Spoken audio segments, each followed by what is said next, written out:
Anti-Semitism is, quote, the most dangerous form of racism. Far left, far right, and Islamist, all three of them campaign, propagate, and recruit on an anti-Semitic basis. I'm sure you're saying that. So I'd like to thank you very much. Thank you. Thank you. Thank you, Bernard. Thank you. Right. Thank you, Bernard, and my thanks to you and to Brampton College for hosting us this evening. Allow me to say, folks, that this is, and I can say this because I've actually been to a rodeo in Tennessee because my wife is from Tennessee. This is not my first rodeo. I want to set some housekeeping rules, and I would ask everybody to please respect them. And one of them is, as Bernard already said, we will have time for questions. I thought we were on schedule, but actually, having checked it, we're 10 minutes over schedule. I will ask Luciana questions until 5:30 or 35 past, depending on how it goes. And then up until 8 o'clock, we'll take your questions. But because we only have up until 8 o'clock, I would ask you all to ask questions and not give speeches.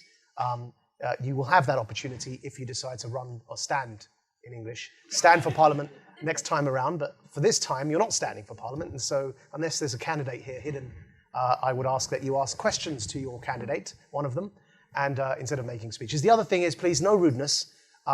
We have this chap here called Adam. He's my security for the evening. And if anyone's rude, I'm sure he'd love to pick you up like this and take you out. We hope it doesn't get there, but if I ask you to stop, please respect the decorum of the evening, not least because it's a very tense time, and we don't want to add to that tension. We want everybody to have fun, have an enjoyable evening, have an intellectually stimulating evening, and leave, whether or not you leave deciding to agree or disagree, at least you leave having had a good evening, because there's lots of wine out there still, right? So please don't let us down. Please let's make this an enjoyable, fun evening. I'm here, and food, says Bernard, right? I'm here to make sure that we can facilitate the enjoyment of the evening, and so please allow me to do that as well. I honestly and seriously don't wish for anybody to be rude or aggressive, especially considering the history that some of us have had to get through to be here tonight. So on that note, allow me to begin. Please, everyone, turn your phones off so we don't have annoying ringtones. This is like the cinema. When you go, they tell you the same thing. Silent. Yeah? It can be on silent. Yeah, absolutely. You can put it on silent, and flight mode is also a good idea. If you see me looking at my phone, it's not because I'm texting. It's because I try to save paper these days and write all my notes on my iPhone. But then I got handed a sheet of paper anyway when I arrived. Thanks, Bernard. But actually, so, I'll be looking at this. It's only as prompts for the next question I want to put to Luciana. I did ask Luciana the pronunciation of her name before we entered here this evening, and it's Luciana Berger, in case there was any doubt. My name isn't Magic, but it's Maajid with a D. It rhymes with magic, and that's how you can remember it. We're going to start, and I will start with this, Luciana. First of all, it's an absolute pleasure to see you this evening. But actually, to see you too. Thank you. On quite disturbing notes, because the fact that I've tried to make light of the fact that there is a security sitting here and there's security sitting at the front of the college as well, how does that make you feel? What are your reflections on the fact that events such as this, and of course, we must mention the tragic loss of 2 lives on London Bridge from Cambridge, students and well-wishers who were trying to rehabilitate a former prisoner, who also lost their lives in a horrific terrorist attack. What are your reflections on the mood, the tense times we're in? How does this make you feel that we have to have such events in such presence of such security? Well, certainly the events that happened at the end of last week were very, very tragic. And I've listened very closely to the very powerful words of one of those 2 people that lost their lives, Jack Merritt, his father, who's spoken out on his son's behalf to say that in the wake of that as a country, we should bring forward the values that his son engendered so strongly and work as a country to try and heal some of those divisions rather than to make them worse. The Prime Minister said after that that he wants to lock up terrorists and throw away the key. What is your instinctive response to that kind of policy prescription? Well, certainly there's been many very practical things that have been put forward by a number of different investigations and forgive me, I forget the word, but there's really important pieces of work that have been done to put forward recommendations to government about what could be done to contend with a very serious issue of radicalisation. There was one done specifically about what should be done amongst the prison population, and I believe it's over 60 recommendations that were put forward, none 69. of which 69, and none of which have been implemented. So it's not just words. I will judge the government by its actions, and It's not enough to say that you contend with it in the headlines that we see in some of our press. We actually have to do so much more, actually, in the first place, to prevent radicalisation from lots of different communities. And the fact that we're seeing the numbers increase should concern us all. This is where we should be directing our energy and efforts. I mean, I've heard you say something very similar. It's much more challenging to contend with radicalisation after it has happened. Not that you can't contend with it, but it certainly makes it harder. And we should be doing everything possible as a country to equip the next generation, young people that are in this room, with the information and the education and the confidence not to go down that path. So you referred to this is the prisons report by former prison governor appointed by the government. That's right, Ian Aitchison, who made 69 recommendations to government, and he wrote a piece for the Sunday Times just gone that none of them had been implemented by the government. Do you feel that the emphasis on prison justice or the emphasis on community work can be balanced? I mean, is it either or? Do you feel one is more important than the other? But they're both important. Right. They're both important. If you have to contend with it when someone has committed a heinous crime, then you have to contend with it at that moment. But in addition, equally, at the same time, we could and should be doing so much more as a country to prevent it from happening in the first place. The two go hand in hand, and not one at the expense of each other. They're both vitally important, and prevention has certainly been much of the focus of my work in Parliament over the last 9.5 years, and whether that's prevention when it comes to radicalisation or prevention when it comes to our nation's health. Very different things, but still it's the same principle that, if you focus on something at the very end when someone's been radicalised, or if they're in a crisis or they're very sick, then it's the wrong moment. We could be doing so much more when we just think about it at the start. Mr. Corbyn has been, Labour leader Jeremy Corbyn has been critical in the past of a shoot-to-kill policy. In this instance, in London Bridge, the terrorist was shot in the head and killed instantly. What are your views on shoot-to-kill? And do you think that the police acted in this instance made the right decision?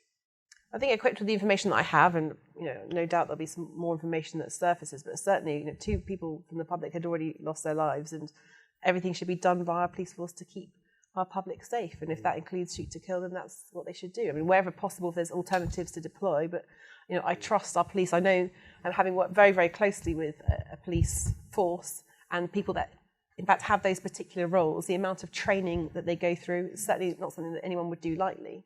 But faced with the information and the events in front of them, that certainly is something that people will have to consider. Sure. Let's go back to why you joined politics in the first place. You come from a political family, and one of your family members was a member in, I believe, a Labour cabinet and a trade union leader. Speak to us about that. So I imagine lots of people have got political heritages within their family. In fact, my parents themselves weren't that party political, but certainly my great uncle was Mani Shinwell. He served as a member of Parliament and a member of the House of Lords. He served as War Minister in the wake of the Second World War. He served in a number of different roles, and then went on to serve in the House of Lords and lived to the grand old age of 101. Wow, amazing. Has any of that been an inspiration to you? What drove you to enter politics in the first instance, back in your student days? Because you were also involved in student politics, weren't you? On the National Union of Students Executive? Yes, I wasn't very party political growing up myself until I got to university, when I got very, very much involved. I was elected as a student officer. I represented my university at the NUS National Conference. It was at that moment that I joined the Labour Party because of the values that I held incredibly dear. And they're the same values that are so important to me today, those values of equality for all, anti-racism, against all, and social justice. That's what led me to join the Labour Party. Also, the Labour Party was part of my family's heritage. But certainly... So you joined at university? I did. I joined as a student member? As a student member. I joined at university. But certainly if I look at what's happened over the course of the past 20 years, the Labour Party today is just a shell of what it was that I joined. And I believe today it betrays the very values that led me to join it in the first place. It's interesting to me because the reason you left recently, almost as a warning of things to come, as a member of the NUS executive, you had similar debates back then as a student, and I believe you stood down from the NUS executive in protest at what you believed was rising anti-Semitism among the student left. Speak to us about that. So I grew up in northwest London, not very far away from here. I'd never seen anti-Semitism until I got to university, and it was at Birmingham University and a member of the National Executive of the National Union of Students that I certainly had my first forays into what this was all about. I had it from the left. I also had it from Hizb ut-Tahrir. That's right. Yeah, in Birmingham, where an al-Muhajirin who were... Unlike certain people, I want to apologise for that.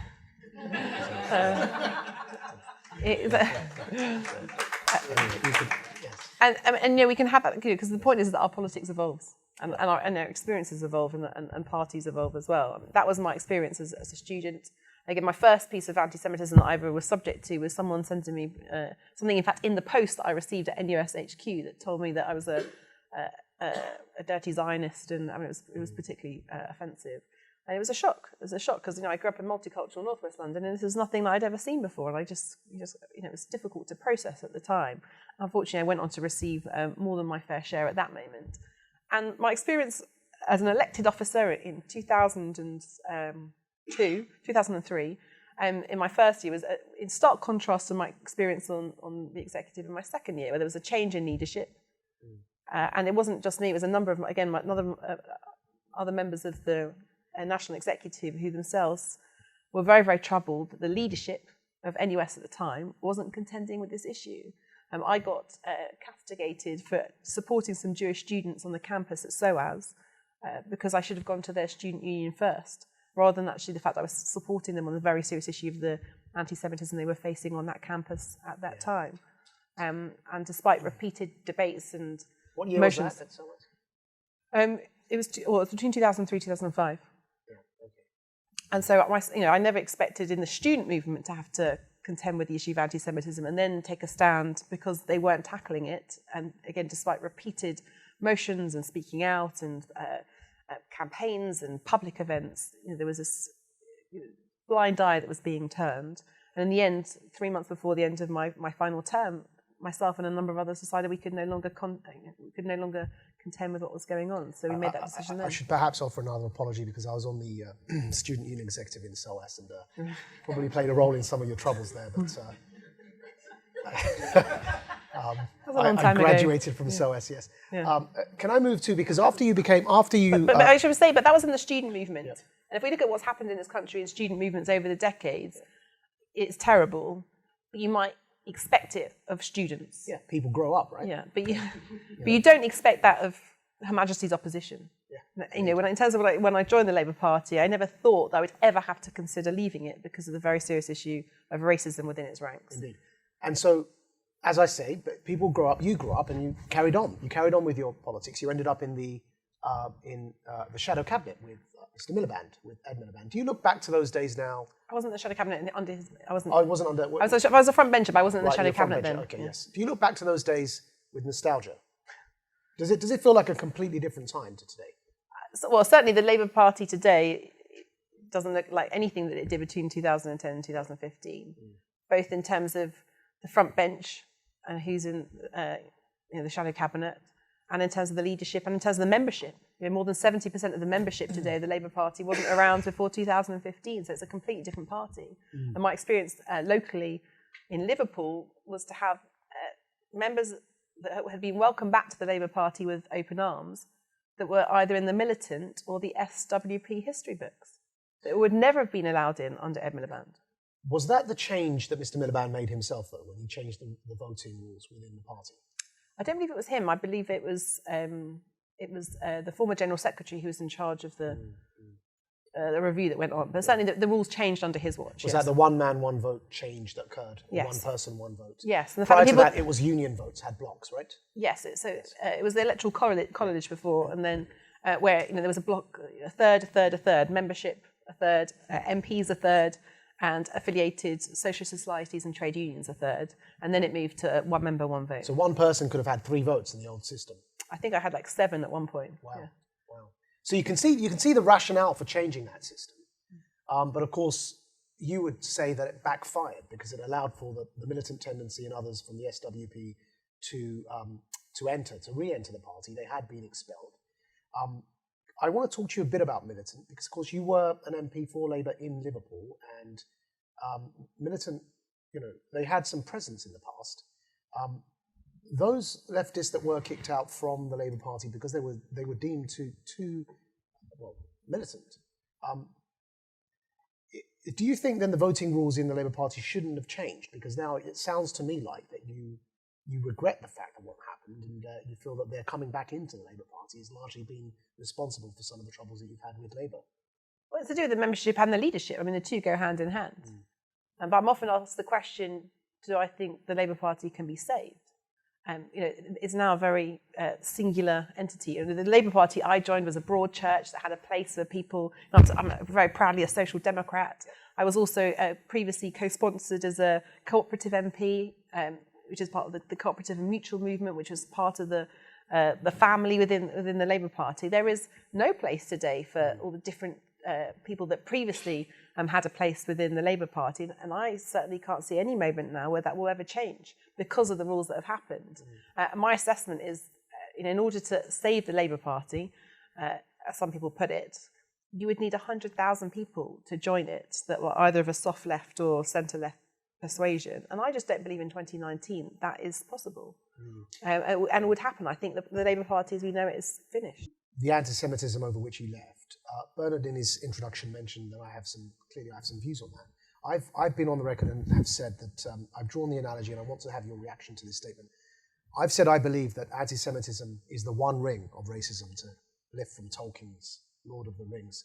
It's the one ring of racism in the sense that it's the one form of racism. All racism is equally bad, but it's the one type of racism that has this dangerous capacity to unite the far left, the far right, and the Islamist theocrats. Do you agree with that? Yes, I mean I would agree that certainly there's very strong similarities between the anti-Semitism that we see from those three different areas, and we see people unite in different ways. I would also attest that we see a hierarchy of racism. There shouldn't be a hierarchy of racism. I joined a party and a movement that was about equality for all. But in terms of how anti-Semitism is contended with, there's far too many people that are prepared to turn that blind eye, and or people that are prepared to push it to one side. And if we're serious as a country with contending with racism in all its forms, then we can't treat one form of racism differently. And certainly other people have referred to it as the canary in the mine. When I've been knocking on doors and speaking to people over recent weeks, I mean, it's come through very strongly before, but it's been just in the last few weeks very pronounced that it's the neighbours of the Jewish community and it's people from other ethnic minority backgrounds that are very, very aggrieved about this situation, because if you can't contend with racism, one kind of racism within your ranks, what does it mean for another form of racism at a later moment? The Labour campaign has focused on Jeremy Corbyn's backing for a second vote over Brexit, and their supporters would say in response to this that to stop Brexit, the only plausible, realistic route forward is to vote for Labour, have Jeremy Corbyn strike a deal with whoever the second largest bloc is to keep Mr. Johnson out, and then go to a people's vote. And that we agree with you, racism is bad. This is their logic. We agree with you, racism is bad, but leaving the EU is permanent. The damage done to the Jewish communities through anti-Semitism can and should be fixed. Let's fix the EU problem first and then address the anti-Semitism stuff later. What's your reaction to that? Well, I'll start with the premise of your question, which I don't agree with, which is that the Labour Party... I did caveat that's what they would say, sure. Right? Which the Labour, if the Labour Party really wanted a people's vote, they could have backed it on 7 different occasions in the House of Commons when we had the votes. Yeah. Most recently, the week before the election was called. They could have supported the amendment to the Queen's speech that called for a people's vote. And I've listened very closely to what they've said since the election was called. Because whether it's Len McCluskey as the General Secretary of Unite Union, who's bankrolling the Labour Party in their election efforts at this moment, who said the Labour Party is not a party of Remain, or Rebecca Long-Bailey, who as a shadow cabinet member has said that it would be a referendum of sorts. I don't know what that means, but that certainly doesn't fill me with confidence. You've got Laura Parker, who's a leader in Momentum, who's a candidate in Luton, also saying that the Labour Party is not a Remain party. And Jeremy Corbyn himself has very clearly broken the Labour whip to support Brexit or not support the European Union. So if they really meant it, they could have delivered it previously. And the idea that whatever might happen after next week, that the Labour Party would go and negotiate a different deal in 3 months, when there isn't a better deal than the one that we've got.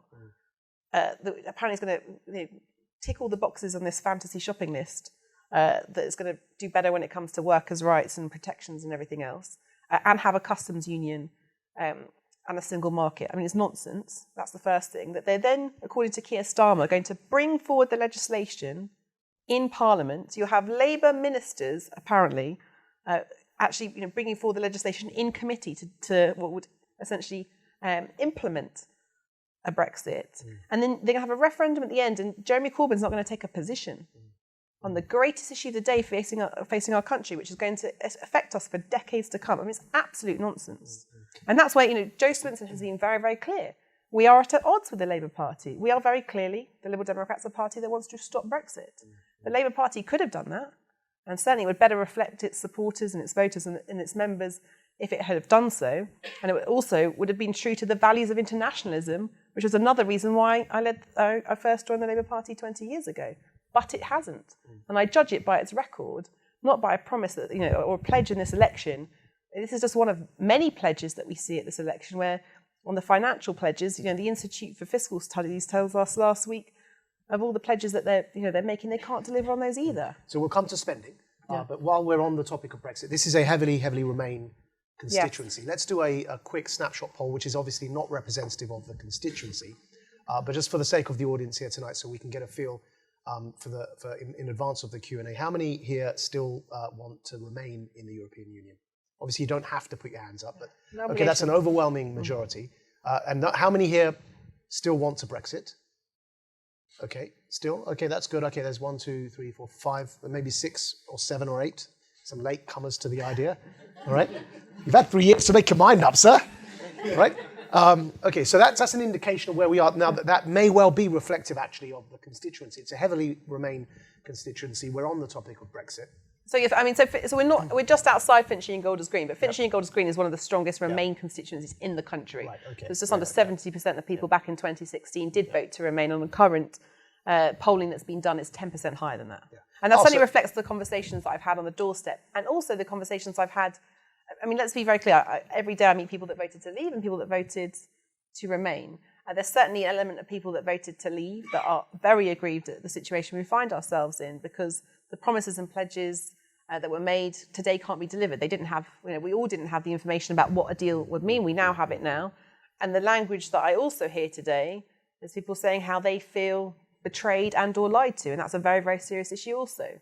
I would accept that there's also people that wanted to leave and voted to leave, come what may, absolutely. But it's not a homogenous group in terms of what led people to vote to leave back in 2016. So considering the audience here this evening, we're on the topic of Brexit. So you've said that you don't accept that voting Labour is the way to responsibly represent Remainers because of everything you've just mentioned.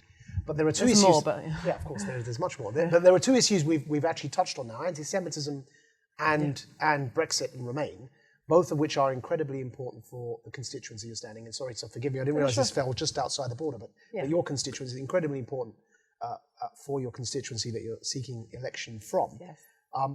So is that why? Because others would say, okay, on the anti-Semitism issue, why are you standing up against a Conservative candidate who's been strong on that record? What is your response to that? So you would expect any MP to represent all of the communities within their constituency. That is certainly their job. My record of standing up for the Jewish community speaks for itself. I stood up at this in February this year, speaking on behalf of the entire Jewish community. But there is a very stark contrast in the offer at this election between me and my main opponent, which is the incumbent, the Conservative MP, Mike Freer. He and I know each other very well. We can sit and have a coffee, but on the greatest issue today on Brexit... It's always painful, isn't it, when you're trying to beat someone, but you kind of sit there and have a coffee with them. But listen, then you leave, you're like... No. Is it like that? Is that what it feels like? Well, no, because we've worked together. You can work across party lines on different issues, and that's certainly what I've done over the course of the last 9.5 years. But his record and my record are in stark, they're just complete opposites.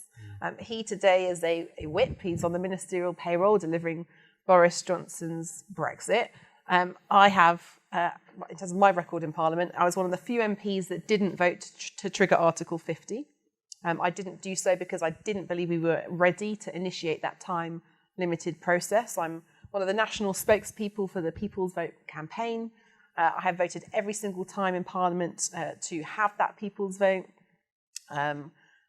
Most recently, I coordinated the cross-party efforts over the summer, the Church House Declaration, which brought together over 200 MPs from all sides of the House to stop Boris Johnson from closing down Parliament. He then went ahead with that prorogation, supported by the current MP, and in doing so, we had to take him to court to find that his actions were unlawful. So again, there's a very different offer, and there isn't a day that goes by when people don't stop me to say thank you for being a candidate in a constituency that is so staunchly Remain, people that want to have a voice given to their vote and a voice given to the cause that they feel most strongly about. So do you feel, considering that it was wise, you're on the People's Vote campaign, do you feel it was wise for the Liberal Democrats to almost cede that debate to Mr. Corbyn and focus instead on cancelling Article 50? And has that played well in your view among the electorate? So the first thing I say is that the Lib Dems were at the forefront of founding the People's Vote campaign, and our record is of standing up for that cause and that campaign every step of the way for the last few years. And that's in stark contrast to the Labour Party, who at the last moment in their manifesto say that they now want a people's vote. But I reiterate the point because it's an important one. If they really wanted one, they could have voted for one just a few weeks ago, and they didn't. And that's partly why we find ourselves in the middle of a winter election and in the mess that we now experience as a country. And they put party before country. That is what happened in this last Parliament. So that for me is a very serious consideration. The policy that was passed at Lib Dem conference, this is the cancel Brexit policy. The revoke policy. Yeah. I mean, there was a slogan, and then there was the policy. And so, if you may, just address both if you can. Yeah. The slogan is to stop Brexit. No, the one before that. Yes. So, is that too aggressive? Both of those things, when put together. The Liberal Democrats, again, in terms of where I find myself today, I certainly feel in a much better environment to be in a party that is unequivocal in its position on the greatest issue of the day. I want to push you on this because none of us could actually repeat the word on stage because we're embarrassed. Not because anyone's asked us not to. Well, I say it all the time, but we're embarrassed, right? There's some elders present, And so is it just a bit like we're asking for people in this climate to behave responsibly, but then we're putting out slogans we're embarrassed to say in public? Please. Well, I mean, I'm being respectful to the audience, but certainly, and there are many people that want those stickers and still ask for them today. And people do feel very passionately about the situation we find ourselves in. And it's not just people that voted to remain, but there's a growing group of the Remainers Now campaign, people that did vote to leave and now today feel very, very differently. So, and again, seeing how serious it is. I mean, we face the prospect of crashing out of the European Union still over the course of the next year. What that will bring to this country in terms of our economy, in terms of our culture, in terms of our national security, is going to make us poorer in lots of different senses of that word. And I think we have a responsibility to stand up and be counted and to say, if now as we know it, and we didn't have all the information then, but we certainly have it today, and there's more still to discover, but knowing as we know what we do today, we need to stand up and be counted and say that we need to stop this. I mean, for lots of different reasons. I have had the personal experience and benefit of living in a European country. I speak a European language. I've studied abroad. And I'm devastated at the prospect of my children not being able to have that very same opportunity. So for lots How old are your children? I have an 8-month-old and a 2.5-year-old. Amazing. Would you give them that sticker? Well, I don't think it's an appropriate language for children. But again, but passions run high amongst this issue. And on this issue, the Liberal Democrats are very, very clear. We want to stop Brexit.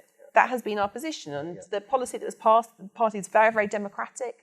There was a conference motion. It was debated it was a very, very respectful debate. It wasn't the view of every single member of the Liberal Democrats, but it was certainly the majority view. And we've said if we secure a majority at this election, we would then have the mandate to do what we've said all along, which is to stop Brexit. Now, if we don't have that majority, and looking at the numbers, it'd be quite a challenge, then we've said that we'll continue as we always have done, which is to advocate for that people's vote. And so you've addressed what I was going to ask you, which is some critics would say that it's undemocratic, but you're saying, no, because we could only do it if we had a mandate. So your case is it's an honest policy. So let's move to part B of the question. Let's take your answer. It's an honest policy. We're only telling you what we mean and intend, and we would only ever do it if we had a mandate, which is a majority in Parliament. Point taken. Is it a popular policy? There's a difference being honest, right? So is it playing well in your view among the electorate? And are these messages really landing? I mean, certainly on the issue of Brexit, people feel very, very passionate about it. I mean, I just want to add one extra dimension to the kind of the practicalities of what we face as a country, which is the time frame. It might be incumbent on any leader or government over the course of the next few weeks to have to pursue revocation, because we might not be able to get the legislation through Parliament that would implement it. It's very, very technical, but you might have heard of the WAB, the Withdrawal Act bill. We've now got to pass the Withdrawal Act implementation bill. And this is very, very serious for our future as a country. It's going to impact on us for decades to come. And I'm very, very concerned about what our Parliament's going to look like, what experience we're going to have in Parliament over we have to do this by the end of January. Who's going to be there to actually have the knowledge about what's going to have to be done, just a very, very practical elements of what you have to do in committee. I mean, there's just so much that goes on behind the scenes. For any new MP, it takes a couple of years to properly find your feet, to have that confidence. We're going to have MPs working in the national interest to make a difference after this election. You'll have heard and seen many MPs that are not running again at this election for lots of different reasons. And that brings very serious concerns about who are those voices and who are going to be able to make that difference in the Parliament that comes forward. So for lots of different reasons, there's concerns about any leadership might be faced with having to pursue revocation in the short term because of the cliff edge that we face. But do you think then it's landing? Do you think the electorate's rewarding you for that honesty? No, you don't. Why not? Just because the third party gets squeezed. That's what has historically happened. We're seeing it happen at this moment in time. And because the other two main parties are trying to make this election about anything other than Brexit. But that's dishonest. In fact, the greatest fallacies at this election is those placards that say, "Get Brexit done." We're not going to get Brexit done. We're in the first series of a 10-series box set in terms of what happens coming forward. We've got to haven't even negotiated our future trading relationship. Including what the Crown did by changing actors in the middle of it. I mean, it's just you can't keep up, can you? No, but we're not going to get Boris Johnson Brexit is done. no Olivia Colman either. But all these, we're in the midst of a Christmas election. You're seeing all these baubles on the Christmas tree, all these lovely promises. Again, I just reiterate the important point about spending, where the Institute for Fiscal Studies says that neither the Labour Party or the Conservative Party are making costed promises at this election. And I think that those promises are being used to distract. But if we don't contend with Brexit, we're not going to have the resources as a country to be able to deliver anything going forward. And we're also not, as a country, going to be able to contend with the very reasons that led many people in this country to vote to leave in the first place. Those same reasons that have got more pronounced over the course of these 3.5 years since the referendum. And whether that's increasing inequality in this country, whether that's the fact we've seen increases in the levels of precarious employment and people that are in poverty, that are in work in this country, the increase in the number of people having to access emergency food aid, the numbers locally, over 1,000 people locally within the Finchley Golders Green constituency have gone to a food bank to get a 3-day food parcel for themselves and their families. That should shame us all. We can't tackle it because all the time and space is being taken up with Brexit, the consequence of which means we're going to be even less likely to deal with it as a country. This brings me nicely as a segue to the leaders' debate in which Jo Swinson participated. That one, not the one where she wasn't allowed to participate. The 7. Yes, because she was asked about her voting record. We mentioned austerity and food banks. She was asked about her voting record during her time in the coalition government. And she accepted mistakes were made and said lessons have been learned and it's a different time. Yep. Do you fear that the Liberal Democrats will be, after this election, which is only in a few days' time now, isn't it? Do you fear that the Liberal Democrats will be forced into yet another coalition? And if so, suffer similarly due to being a junior partner in such a coalition? So I'll answer the second part of your question first and then come to the first bit. I was certainly very critical of some of the elements of what happened under that coalition government. Of course, you weren't with the Liberal Democrats. I was not, and my criticisms remain public for all to see. That's called plausible deniabilities. It's wonderful. No, I wasn't in the party, and what I said on social media has been repeated most recently. What I put on my website and Facebook is I haven't taken it down. What are those criticisms? Because some of us may not have read your Facebook posts. Well, in particular, it was the pledge that was made around tuition fees.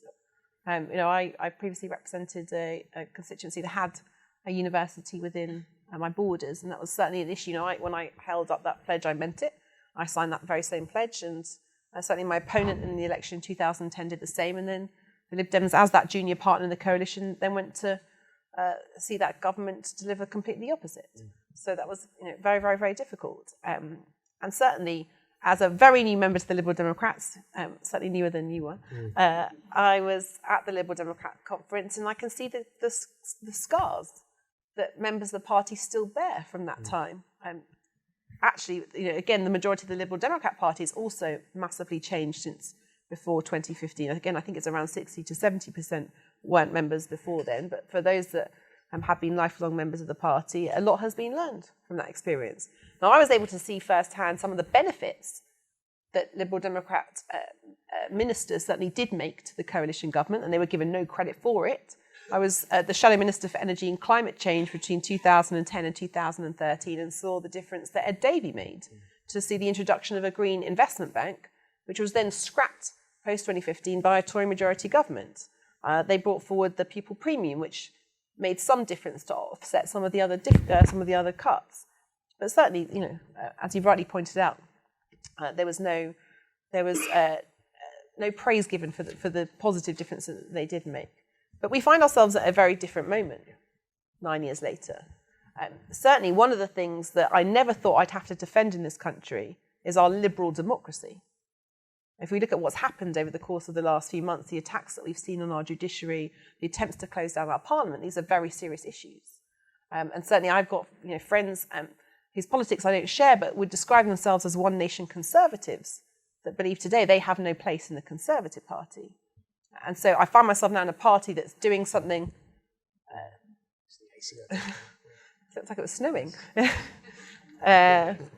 That's how long it's been since you've turned your AC on. All the dust came out. Now we know, huh? Now we know. It's snowing outside. Only turns it on when there's people and cameras, huh? Yeah. Okay. Yeah. So I mean, the party today, our politics evolves, our parties evolve, and you hope that they evolve for the better. Sadly, in the party that I've left behind, it evolved for the worst. But certainly I find myself in a party today that is standing up for those values that I hold most dear, wanting in this country an open, tolerant, progressive, inclusive society. Again, those are the things I took for granted, but I don't think we can take for granted today. And on the greatest issue of the day, on Brexit, we're standing up and being counted on that very issue in a way that none of the other main parties are. So you weren't involved in the questions that were put to Jo Swinson about supporting austerity under the coalition government. But Jo Swinson, your party leader, is saying that she wants to be Prime Minister. And so still, in a sense, you would be beholden. I didn't answer the second part of your question, a very important question. So yes, I mean, so Jo Swinson herself has been very, very clear. Yeah. She has said that she does not believe that either Jeremy Corbyn or Boris Johnson are fit to be in number 10. That is an assessment that I very strongly share. I stood in front of the country back in February and said that I did not believe that Jeremy Corbyn was fit to be in Downing Street. I still very, very firmly hold that position. And I certainly wouldn't be part of anything if I thought that it was going to deliver that. In the real world, it's all well and good saying neither of them are fit, but one of them will be in the real world. But not with Lib Dem support. Oh, I see. So if it's a hung parliament, what do the Liberal Democrats do? So Jo Swinson has said that she is leader, and as the Liberal Democrats, we will not put the leadership of any party. It won't be our votes and our numbers, whatever they may be from next Friday, into number 10. And of course, we think about it through the prism of what's happened previously in terms of coalitions or even confidence and supply. But we can judge Jo by her actions, not just by her words, because there was certainly talk in Parliament a number of weeks ago about a government of national unity. And it was Ken Clarke, the Conservative MP, who said that he would hold his nose and support Jeremy Corbyn going into number 10. Jo Swinson didn't do the same and wouldn't do the same. So again, I looked at not just what she said, but also what she's done. Because let me put a gamed scenario to you. Sure. I mean, the other thing I'd also say, just it's important to note, because people might not have heard it, but she's also said she'd rather have another general election than put either of those two into number 10. This is the scenario, and because I imagine it's on everybody's mind that when they cast their vote, they're not just casting it for their candidate, but also for the party and who's going to form the national government. So in the scenario that Mr. Corbyn forms a coalition with the SNP and Nicola Sturgeon's party, and Ms. Sturgeon has already said on her televised debates that her condition for that would absolutely be an agreement for a second India referendum in Scotland. Mr. Corbyn has not ruled that out, though he gave a very clever answer, and he said, not in the early years of the Labour Party. Ms. Sturgeon, in her place, then interpreted that to mean after 2 years of a Labour SNP government, he may well agree to it. But of course, for the coalition agreement to be put in place, he would have had to agree to it in advance to be able to form government. So in that scenario where Labour and the SNP have enough seats, hypothetically, to form government on the condition that Scotland has another nationalist referendum, what do the Liberal Democrats do? If they could stop that by going into coalition with Boris Johnson, what would they do? Would they stand by and allow that scenario to unfold? And in that sense, another part of this question is, are sins of omission as bad as sins of commission? So the first thing I'd look to is the actual polls of the direction that we're headed in. And obviously things could change over the course of the next 9 days, I think it is. But it certainly looks like we are headed towards a Conservative majority. Sorry, my assumption in that was you don't want another... My assumption is you don't want Scotland to break away from the United Kingdom. That's the underlying assumption. And it's worth reaffirming that as a party, we are firmly opposed to a second independence referendum in Scotland because we believe in our United Kingdom. And already our United Kingdom is going to be compromised by the deal that Boris Johnson's bringing forward. It's an important point where the very thing he said wouldn't happen, we're now set to have a border in the Irish Sea. And there are very many concerns about what that is going to mean for peace in Northern Ireland and what that could then lead to in terms of the breakup of the entire United Kingdom. And I certainly think we are better as a nation when we remain together rather than seeing us torn apart. So move to the scenario now. What would the Liberal Democrats do if your sins of omission led to a Corbyn-led premiership and a second referendum in Scotland, in which Scotland, if we Brexit, is likely to vote against the United Kingdom and leave? Would the inaction by the Liberal Democrats in that situation, by not going into a coalition with Boris Johnson, be in your opinion, no one knows, of course, how this plays out, would that be a graver sin to stand by and watch that happen than going into coalition with the Conservatives to stop that happening? I think you can see the breakup of the United Kingdom through both scenarios. Whether it's Boris Johnson's Brexit scenario, whether it's a scenario that you outline, they both could lead up to the breakup of the union. So, I just don't. Looking very, very closely at the numbers, you're putting forward hypotheticals. We can talk, but the hypothetical that you present is not one under any current projection. I listen very closely to Professor Curtis, as has any opportunity of happening. It's important in the context that you can talk about many different hypotheticals, but that's certainly not one that I believe that we will see as a country. Okay, thank you. See if I can move to very quickly because it is 7:30. I should say, by the way, I'm addressing themes of the constituency that you will have constituency-specific questions that you would like to put. So that's why I thought what I'd do is address the big themes and allow for everybody to ask their constituency-specific questions. So forgive me if that approach doesn't suit you, but we've done it now anyway. So last point for you before we open up then, Luciana. The campaign at the beginning, the national campaign, did appear as if it was going to be about Brexit, right? Since then, whether very cleverly or by accident or by design, of course, nobody could have predicted the horrific attacks at London Bridge. Again, in fact, perhaps I should say, Bernard, last time you had me here, there was the Bataclan attack in France, and this time you've invited me and there's been another attack. So anytime he sends an invite, just be very careful. Back, don't come. So the election campaign nationally has not been so much about Brexit as we expected it to be, but more about spending, about security, and about the racism issue that we began with. But that's because both main parties don't want to address it. Right. So you think that's by design? Absolutely. Okay. Why? Absolutely, because the Labour Party is trying to play to all sides, trying to and to create that distraction. All these the retail offers that the political analysis will call it. All these things that we're going to get for free, apparently. And on the Conservative side, they're just hammering home the get Brexit done, which isn't true. But again, all those other promises that we see behind. So you think that's all by design to distract the voters? Absolutely. To make it about between Mr. Corbyn and Mr. Johnson, squeeze the Liberal Democrats, on spending, you're saying these pledges are a distraction. It appears the Conservatives have found their magic money tree. It appears so Boris Johnson crept into Jeremy Corbyn's allotment to steal his magic money tree. yeah, that's right, and replant it. What is the Liberal Democrat approach to spending and to austerity? And again, how is that going to be costed? So we're the only party that have invited the Office for Budget Responsibility and the Institute for Fiscal Studies to examine our books and to prove the fact that what we're putting forward at this election is costed. The other two parties haven't done that. Won't do that, no. And in fact, the Institute for Fiscal Studies did their own analysis, and that's why you had the big news on Thursday that they can't deliver on either of their manifestos. Both will likely lead to increases in either council tax or income tax, or won't be able to be delivered because there won't be the money to pay for it. And what has the IFS said about the Liberal Democrat spending commitments? Well, they haven't made the same assessment of our... So it's possible to deliver? Absolutely. Right. And we've been... Ed Davey, as our Shadow Chancellor, has gone out of his way to spend an extremely serious amount of time making sure that the promises that we've made can be costed. And we've said how we're going to pay for things.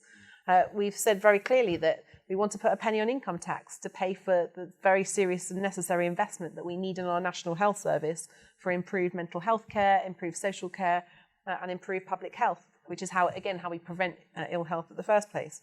We said if we got a majority government, the money that we would have as a country by not going down the Brexit route, the money that we would have, and again, it's a very, very conservative estimate, which has been echoed by independent economic analysis. Is this the Remain dividend?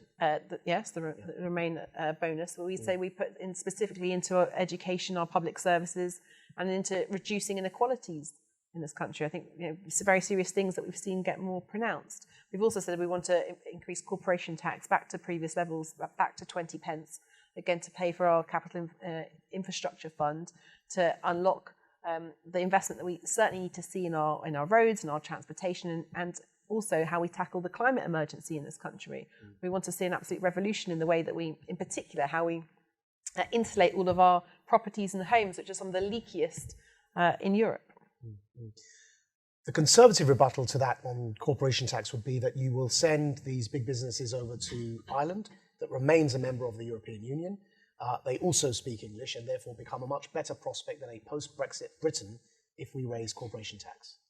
Well, we're already seeing businesses go to Ireland and to Holland and to other countries. We've seen.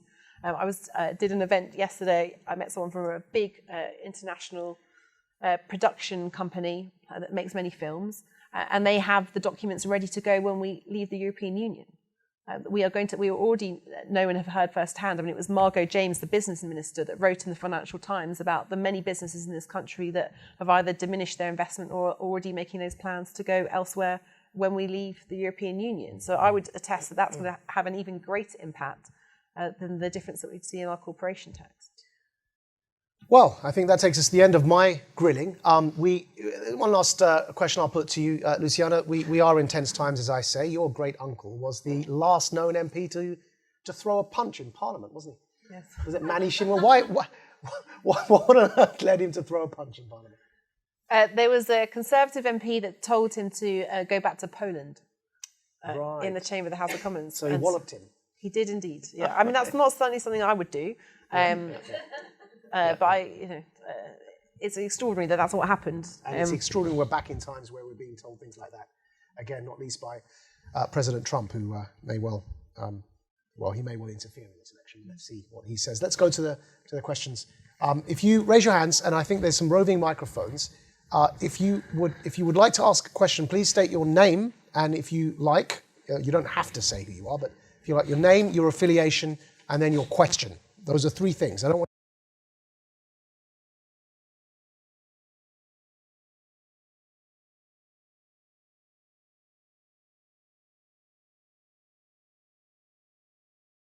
to hear questions from some of our students. Indeed. Yeah. Great. So for a student, affiliation would be student. You see?